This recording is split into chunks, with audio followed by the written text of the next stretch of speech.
Umi Pipik tidak ingin mencari tempat untuk ia menyandarkan hatinya. Ya kalau kita ngejar akhirat insya Allah dunia akan ikut dan Allah ridho, insya Allah berkah. Tapi kalau terus yang dipikirkan dunia aduh pusing, stres, ya kan belum tentu akhirat ikut. Jadi udah saya yakin ada Allah yang menjaga saya. Udah sesek idamannya ada keros ini. Sesek idamannya kayak Uci aja. Amin. Uci hidup lagi baru gak mau. Ya. Udah.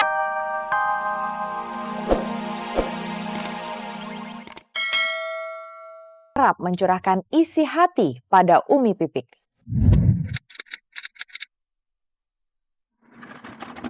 Tidak hanya Guntur Bumi yang dibayang-bayangi jeruji besi, Puput Melati juga ikut terseret di dalamnya. Puput Melati dilaporkan atas dugaan tindak pencucian uang oleh mantan pasien Guntur Bumi. Dan setelah Puput melalui kuasa hukum sang suaminya menyatakan belum bisa memenuhi panggilan polisi di Kalimantan terkait dugaan pencurian emas, bagaimana dengan yang di Jakarta sendiri? Benarkah tidak akan lama lagi Puput Melati akan menjalani pemeriksaan di Polda Metro Jaya? Kita belum akan memanggil dalam waktu dekat PM, karena memang penyidik masih konsentrasi mengumpulkan keterangan saksi dan alat bukti. PM adalah terlapor dalam TPPU dan itu terakhir nanti akan dipanggil. Bahwa belum ada panggilan resmi yang menyatakan Mbak Puput sebagai tersangka, itu satu. Terus kedua, kalaupun Mbak Puput dilaporkan, ya kami sampai detik ini belum tahu nih apa kasus apa yang dilaporkan oleh orang sehingga Mbak Puput menjadi tersangka gitu. Belum ada sampai detik ini. Terseretnya Puput dalam kasus Guntur Bumi membuat Umi Pipik ikut prihatin olehnya. Apalagi dirinya dan Puput Melati memiliki hubungan persahabatan yang sangat erat. Lalu benarkah jika Puput Melati kerap mencurahkan isi hatinya kepada Umi Pipik? Apa saja yang disampaikan Puput ketika berbagi kisah tentang cobaan yang ia hadapi kepada Umi Pipik? Ya hubungan saya sama Puput baik, alhamdulillah sampai sekarang, bahkan sampai kemarin pagi masih.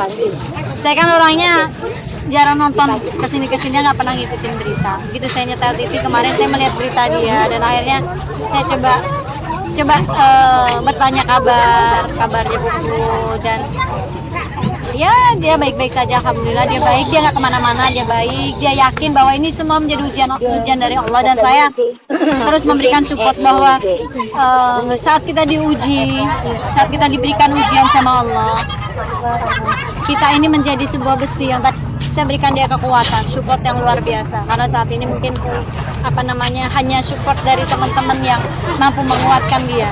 Jadi kondisi Mbak Puput sekarang gimana? Alhamdulillah kondisinya baik-baik saja, baik-baik. Saya kenal Puput dari dulu, udah seperti adik waktu masih ada almarhum, sering datang ke rumah, kadang nginep di rumah, makan di rumah, udah seperti adik saya. Puput sekarang lagi hamil memang. Tapi alhamdulillah Puput sehat-sehat saja, anak-anaknya semua sehat karena saya yakin Puput menjadi orang yang kuat. Curhat sebatas curhat saja. Tapi kita sebatas memberikan support.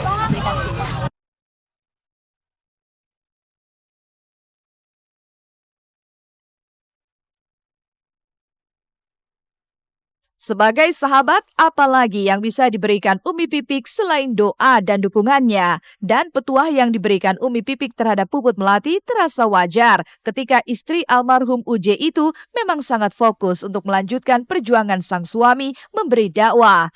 Tidak hanya Puput Melati yang ia beri motivasi, anak-anak pun juga larut dalam ceramahnya.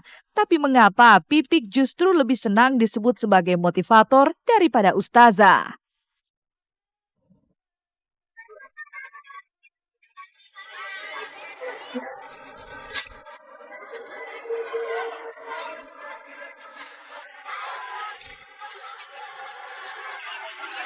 Allah ampuni dosanya, Allah terangi kuburnya, Allah jauhkan dari siksa kubur. Yang lebih memotivasi anak-anak sebenarnya, bagaimana ayo jangan tinggalin sholat, duduk di antara mereka, memotivasi karena mereka ini kan kader-kader ya. Sekarang banyak sekali berita-berita yang luar biasa, anak-anak seusia mereka yang dengan urusan-urusan pornografi, itu yang bahaya. Makanya saya lebih senang kalau kita dakwah ke ibu-ibunya. Mereka sudah mengerti ilmu, tapi anak-anak ini yang harus dijaga. Saya bukan ustazah, saya hanya kepingin jadi motivator, kepingin motivasi buat diri sendiri, lalu memotivasi saat saya semangat, saat saya kuat, saya mampu memotivasi orang lain. Yuk semangat, yuk kuat gitu. Karena tugas kita ini sekarang ya di dunia ini cuma sebentar. Tugas kita selanjutnya kan ke hubungan kita ke Allah. Jadi semangat saat ini masih dikasih kesempatan, ya udah ayo semangat ibadah. Habli minallah dan habli minanas. Kalau habli minallahnya baik, habli minanasnya akan baik.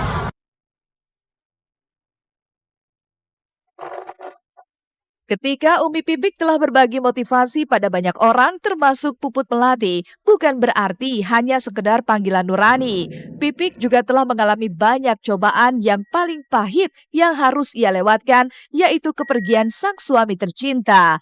Dengan ini pula, Pipik mengaku masih terus belajar dan tak ingin disebut sebagai ustazah, lantaran menganggap dirinya masih bergelimang dosa. Itulah sebabnya hingga sampai saat ini, Pipik masih setia dengan busana warna hitamnya.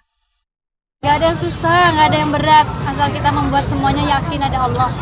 Ya, saya kalau bukan karena kasih sayang Allah, kalau bukan karena Allah yang memberikan kekuatan kepada saya, nggak mungkin saya yang bodoh ilmu ini, nggak punya apa-apa, pakai ilmu, hanya seorang ibu, seorang perempuan yang masih banyak dosa, masih kotor, makanya saya pakai baju hitam terus. Hitam bukan berduka di sini, ini hitam semua. Hitam bukan berduka, tapi hitam buat saya ini diri saya masih kotor, masih banyak dosa. Ya, terus hitam ini lambang lambang ketawaduan. Saya minta sama Allah supaya saya ditawadukan. Umi Pipik kini memang telah melangkahkan kaki untuk melanjutkan perjuangan almarhum sang suami tercinta. Dan ketika ia mulai menemukan kepercayaan diri, bagaimana dengan pendamping hidupnya? Benarkah Umi Pipik tidak ingin mencari tempat untuk ia menyandarkan hatinya? Ya kalau kita ngejar akhirat, insya Allah dunia akan ikut dan Allah ridho, insya Allah berkah. Tapi kalau terus yang dipikirkan dunia, aduh pusing, stres, ya kan, belum tentu akhirat ikut. Jadi udah, saya yakin ada Allah yang menjaga saya.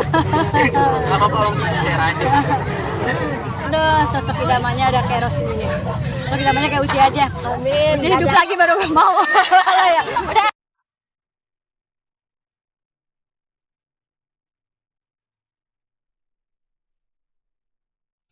Cobaan juga melanda Olga Syahputra. Hampir sepekan ia dirawat di Singapura. Mengapa tak juga ada kabar berita tentang perkembangan kesehatan Olga? Apa yang membuat Umi Zubaidah, juga penggemar Olga Syahputra, menggelar pengajian untuk kesehatannya? Sebatas doa atau adakah hal lain yang mengkhawatirkan dari Olga Syahputra? Benarkah hingga kini Olga Syahputra belum boleh dikunjungi?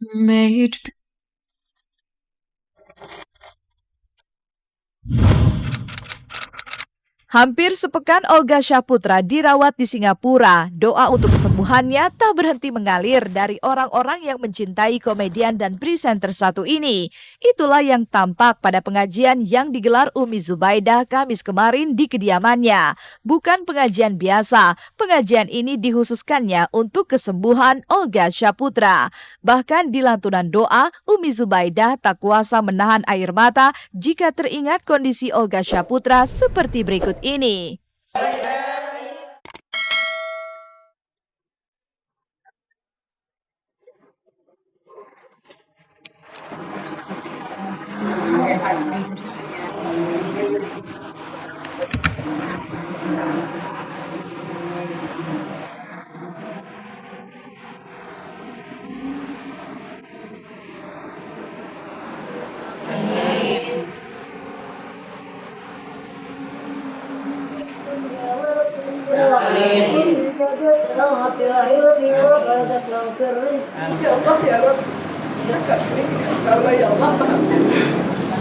Karena Allah mengangkat penyakitnya, manusia cuma ikhtiar ya Allah. Keputusan-Mu ya Allah yang kami tunggu yang lebih baik.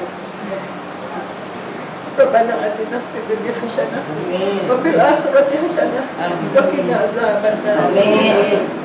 Alhamdulillah rabbil alamin. Kalau dengar berita Olga begini, Olga koma, cuman menghadapkan kepada Allah, ya Allah jangan. Semoga jangan ya Allah, semoga jangan ya Allah, angkatlah penyakitnya dan sembuhkan ya Allah. Kalau dengar berita Umi langsung nangis, udah nangis sayang. Nangis, sebentar nangis, sebentar kalau ada berita dari Olga gini nangis. Nangis juga nggak ada dapat berita. Nangis kan sayang kalau kita nggak ada berita.